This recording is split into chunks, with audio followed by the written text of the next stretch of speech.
So you want to press this? Yeah.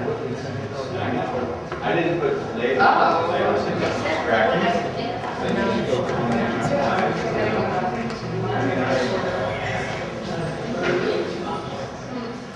It was by chance that I happened to come across this gallery that's been empty to find that Ed Funk is showing some of his work in here. Ed Funk is the owner of Dolphin Papers and owner of the G.C. Murphy building.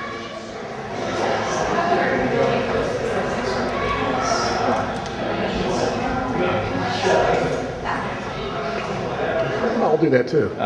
But yeah, my thing about painting is if I have it out, then I'm not making other work. So as soon as I get done with crap, I just like stick it in storage, and then out of sight, out of mind. Yeah. I make work. The other problem I have though is that when I'm making prints, I'm making prints. But when I'm making paintings, I've never been able to do both. I do one or I do the other. Okay. So it's kind of like one side of the brain, the other side of the brain. The other thing is my prints are very neat, and although they seem splashy, there's no fingerprints on them. They're all treated really beautifully. My paints, on the other hand, you know, I walk on them, I splash on them, I do whatever it takes to make them. So they're totally two different things, two different sides of my brain, maybe, I don't know. But it's fun. It's The way you've got this broken up into the smaller areas. little squares, you know, Right. It's a grid. Right. So, you know, I don't like to personally,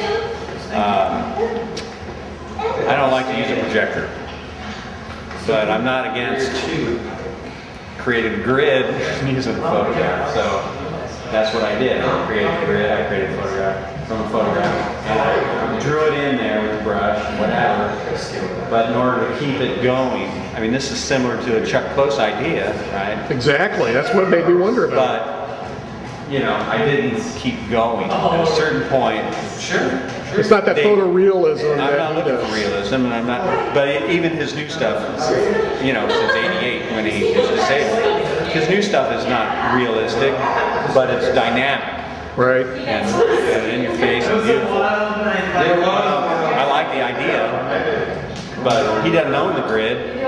No. Right? And I've Grids been have doing this used forever, so I just said, well, yeah, we did it. But at a certain point, I was said, well, I like seeing the lines. I like seeing the grid, so I stopped. You made it more deliberate. I made it more deliberate. And the last show I had, I was showing some of the pieces, some other pieces, but based on the same thing. And I was actually confronted by someone that was offended by that. Oh, really? And the fact that I let the pencil line show, they couldn't get past that. It's like that was something that was going to keep them from enjoying the art. I thought, well, that's ridiculous because the art is the art. And it's got nothing to do with pencil lines. You know, I stopped just because what the hell I stopped. It's fun. Oh well.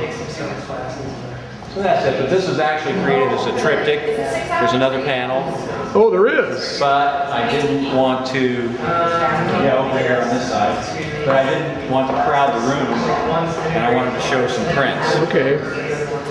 So, they work together as a diptych. It's good. Yeah. It's really dynamic. And I mean, to me, keeping the grid in there adds to it.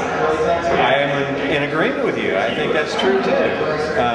But you know, everyone brings their own baggage to the table. Sure. So, Tell me about another one, like right behind us here. well, I'm an ambexer.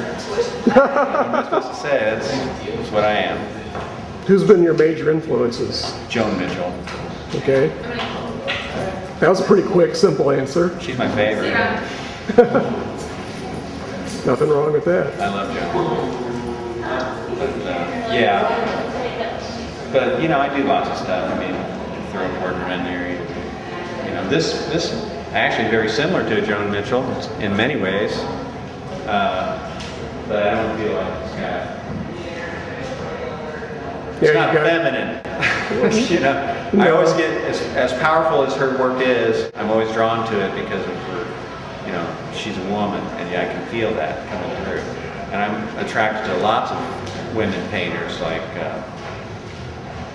well, of course I'm standing here in interviews, so I'm blanking. But, I do that too.